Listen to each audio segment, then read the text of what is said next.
Good morning student. आपका BA BEd third year class में welcome है। तो बच्चे, कल हमने किया था अकबर की राजपूत नीति और उसके परिणामों के बारे में। आज हम नेक्स्ट क्वेश्चन करेंगे औरंगजेब की राजपूत नीति और उनके परिणाम। औरंगजेब की राजपूत नीति। तो बच्चे, औरंगजेब ने सिर्फ 2 राजपूत राज्यों के साथ उन्होंने जो नीति अपनाई थी। वैसे तो वो कट्टर सुन्नी मुसलमान था, परंतु जो उनके दुश्मन या उनके विरोधी थे वो थे मारवाड़ और मेवाड़ के शासक। तो उनकी जो औरंगजेब की राजपूत नीति में हम 2 ही राज्यों के बारे में पढ़ेंगे, मारवाड़ के बारे में और मेवाड़ के बारे में। दोनों आपस में मित्र थे और औरंगजेब के विरोधी थे। क्लियर।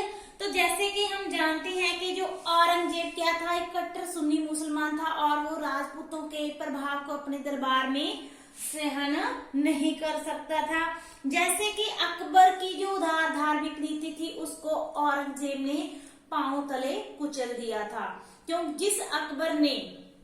अकबर ने जिस राजपूत नीति के तहत राजपूतों का सहयोग प्राप्त किया था और उनकी सहायता या सहयोग से शासन प्रबंध और साम्राज्य में विस्तार किया था, और उसी राजपूत नीति की वजह से औरंगजेब ने मुगल साम्राज्य को पतन की तरफ कर दिया था। क्योंकि वो एक कट्टर सुन्नी मुसलमान था और राजपूतों के प्रभुत्व को कभी भी स्वीकार नहीं कर सकता था। और वह तो उनको जो राजपूत थे उनको अपने अधीन रखने का इच्छुक था और राजपूतों के साथ समानता और मैत्री की बात बारे तो वो सोच भी नहीं सकता था। तो हम करेंगे फर्स्ट उनके जो मेवाड़ राज्य के साथ जो राजपूतों का शासन था मेवाड़ पर, उनके साथ मारवाड़ के साथ औरंगजेब के कैसे संबंध रहे। तो जो मारवाड़ का शासक था जसवंत सिंह, उसके अकबर के साथ बहुत अच्छे रिलेशन थे। परंतु जो मारवाड़, इसमें फर्स्ट पॉइंट आता है मारवाड़ का, जिसमें आता है जसवंत सिंह की मृत्यु और राजपूत मैत्री का अंत। क्या? जसवंत सिंह की मृत्यु और राजपूत मैत्री का अंत। तो सम्राट बनते ही बच्चों जो औरंगजेब था वो ऐसे अवसर में था कि वो मारवाड़ के राज्य को अपने अधीन कर ले, क्योंकि वो इन राजपूत शासकों के सैनिक और राजनीतिक प्रभाव को सहन नहीं कर सकता था। वह उनको समाप्त करना चाहता था और उसे ये अवसर मिला था जसवंत सिंह की मृत्यु के बाद, क्योंकि जसवंत सिंह की मृत्यु हो चुकी थी, जिसके लिए उसका कोई विरोध करने का कोई उनका दुश्मन नहीं रहा था। दूसरा था कि जो दूसरा राजपूत सेनापति था जो अकबर के टाइम पीरियड में था, राजा जय सिंह, जिसने शिवाजी को पराजित किया था, उसका भी स्वर्गवास हो चुका था। तो जैसे ही 10 दिसंबर 1678 को जसवंत सिंह की मृत्यु हो जाती है, तो अकबर को इस मारवाड़ राज्य को अपने साम्राज्य में या मुगल राज्य में अधीन लाने का अवसर मिल जाता है। तो अकबर ने अपनी राजपूत विरोधी नीति चलाने के लिए मार्ग अब उनके लिए साफ हो चुका था, क्योंकि जो जसवंत सिंह की मृत्यु के बाद उसके 2 पुत्र थे जो कि काबुल के युद्धों में मारे जा चुके थे। क्लियर। तो इस तरह जसवंत सिंह का आगे कोई पुत्र नहीं था। औरंगजेब ने स्थिति का लाभ उठाते हुए क्या किया, 36 लाख रुपए देकर इंदर सिंह राजपूत, जो कि मुगलों के साथ मिला हुआ था, 36 लाख रुपए देकर इंदर सिंह नाम का राजपूत को जसवंत सिंह का उत्तराधिकारी बना दिया। किस सहायता से? मुगल सहायता से जसवंत सिंह का उत्तराधिकारी बन गया। तो इस तरह मुगलों ने पहले जोधपुर, जो मारवाड़ की राजधानी थी, जोधपुर के उन्होंने बहुत से मंदिरों को नष्ट कर दिया, वहां बहुत रक्तपात किया, मूर्तियों का उन्होंने अपमान किया, तोड़ दिया, लोगों पर उन्होंने जजिया कर लगा दिया, जिसको अकबर ने हटाया था, और असंख्य राजपूतों को उन्होंने बलपूर्वक मुसलमान बनाने का प्रयत्न किया। क्लियर। नेक्स्ट पॉइंट आता है, ये मारवाड़ी चल रहा है, मारवाड़ का नेक्स्ट पॉइंट आता है दुर्गादास राठौर और अजीत सिंह का उदय। तो बहुत से राजपूत लोग ऐसे थे जो इंदर सिंह को अपना शासक मानना पसंद नहीं करते थे, क्योंकि वो किसकी सहायता से बना था? उत्तराधिकारी औरंगजेब की सहायता से। तो लोगों ने क्या किया, जो राजपूत लोग थे उन्होंने इंदर सिंह को अपना शासक मानने से इनकार कर दिया। तो उस समय क्या था कि जो राजा जसवंत सिंह था, राजपूत शासक जसवंत सिंह था, उसकी 2 विधवाएं थी। क्लियर। कि उसकी 2 रानियां थी, उसकी मृत्यु के बाद वो विधवा बन गई, तो दोनों के एक एक पुत्र थे। कहा जाता है कि 2 पुत्र थे, दोनों में से क्या था, जब एक की मृत्यु हो चुकी थी और दूसरा अभी जीवित था, जिसका नाम जो राजपूत लोग बताते हैं कि उसका नाम अजीत सिंह था। तो उन्होंने क्या किया, वो जो लोगों ने, राजपूत लोगों ने अजीत सिंह को उत्तराधिकारी बनाने के लिए औरंगजेब के सामने पेशकश की, परंतु औरंगजेब ने उनकी बात माननी नहीं। तो कुछ राजपूत क्या इस बालक को लेकर सम्राट के पास गए थे और उनको मारवाड़ का शासक बनाने के लिए कहा। जब औरंगजेब ने उनकी बात पर गौर नहीं किया तो उस समय एक व्यक्ति सामने आता है जिसका नाम है दुर्गादास राठौर।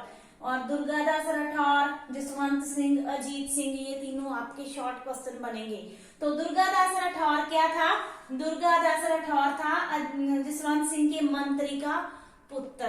तो उसने राजपूतों के मान सम्मान की रक्षा के लिए आगे आया, तो उसने अजीत सिंह का साथ देना शुरू कर दिया।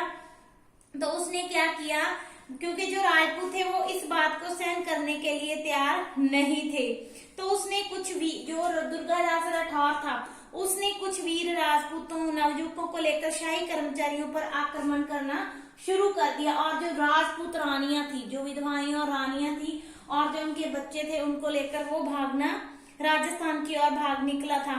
और भागते समय क्या किया था, जो दुर्गादास ने रानियां थी उनको पुरुषों के वस्त्र पहना दिए थे और जो दासियां थी उनको रानियों के वस्त्र पहना दिए थे, ताकि औरंगजेब को जो रानियों के बारे में पता ना लग सके। तो जब वो 9 मील की दूरी तक भाग चुके थे, तब औरंगजेब को इस सच्चाई का पता लगा। तो मुगल सेना ने उनका पीछा किया, परंतु अब तक देर हो चुकी थी, तो अब औरंगजेब सफल नहीं हुआ। तो औरंगजेब ने अपनी इस असफलता को छिपाने के लिए औरंगजेब क्या करता है कि उसको पता लगता है कि अजीत सिंह उसकी मतलब चुंगल से भाग चुका है, तो वो क्या करता है, एक ग्वाले का पुत्र खरीद लेता है।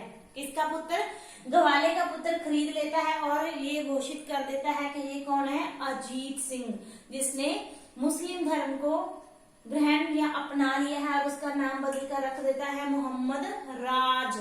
ये इंपॉर्टेंट लाइन है कि औरंगजेब क्या करता है, अजीत सिंह के भाग जाने के बाद ग्वाले का पुत्र खरीद कर उसको अजीत सिंह बताता है और उसका नाम रख देता है मोहम्मद राज। तो परंतु जो राजपूत थे उनको इनकी योजना का, औरंगजेब को इस योजना का, जो उसने ये योजना बनाई थी, उसका कोई लाभ नहीं था हुआ था, क्योंकि जो राजपूत थे वो जानते थे कि असली अजीत सिंह तो भाग चुका है। क्लियर। नेक्स्ट पॉइंट आता है मारवाड़ पर आक्रमण। तो जो राजपूत लोग थे उन्होंने क्या किया, जो उन्होंने शासक बनाया था ना इंदर सिंह को औरंगजेब ने, तो जो मारवाड़ का नया शासक कौन बन चुका था, इंदर सिंह, तो मारवाड़ के लोगों को ये पसंद नहीं था कि वो इंदर सिंह को अपना शासक माने।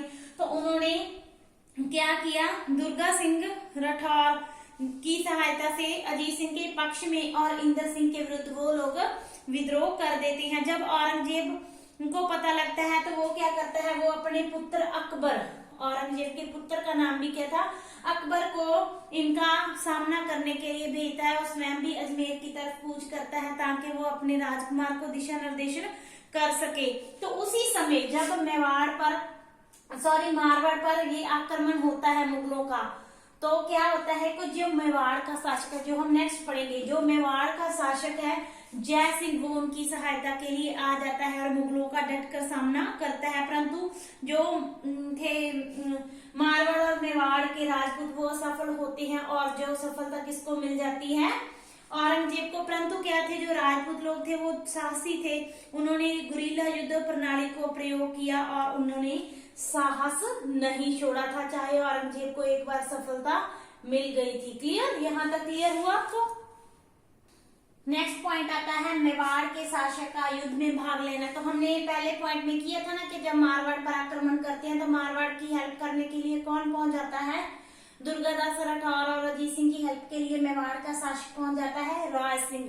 तो फिर क्या होता है कि जो औरंगजेब है उसका मारवाड़ के साथ किसके साथ भी युद्ध होना शुरू हो जाता है, मेवाड़ के साथ, क्योंकि उन्होंने क्या किया था, मेवाड़ वालों ने मेवाड़ के राज सिंह ने मारवाड़ वालों की सहायता की थी। तो मेवाड़ के शासक के युद्ध में शामिल होने के भी 3 कारण थे। पहला कारण तो ये था कि राज सिंह राजपूतों पर मुगलों के आक्रमण को सहन नहीं कर सकता था, इसलिए उसने राजपूतों का साथ दिया, इसलिए वो युद्ध में भाग लिया। और दूसरा कारण ये था कि जो राज सिंह को लगता था कि जो मारवाड़ की रानी थी, मेवाड़ की रानी थी, वो मारवाड़ की राजकुमारी थी, मतलब जो इसकी पत्नी थी वो किसकी राजकुमारी थी, मारवाड़, इस राज्य की राजकुमारी थी। तो राजकुमारी के मारवाड़ होने के कारण इसने युद्ध में भाग लिया था। और तीसरा कारण ये था कि राय सिंह को लगता था कि अगर औरंगजेब ने मारवाड़ पर अधिकार कर लिया तो नेक्स्ट बारी किस पर आएगी, नेक्स्ट आक्रमण वो किस पर करेगा,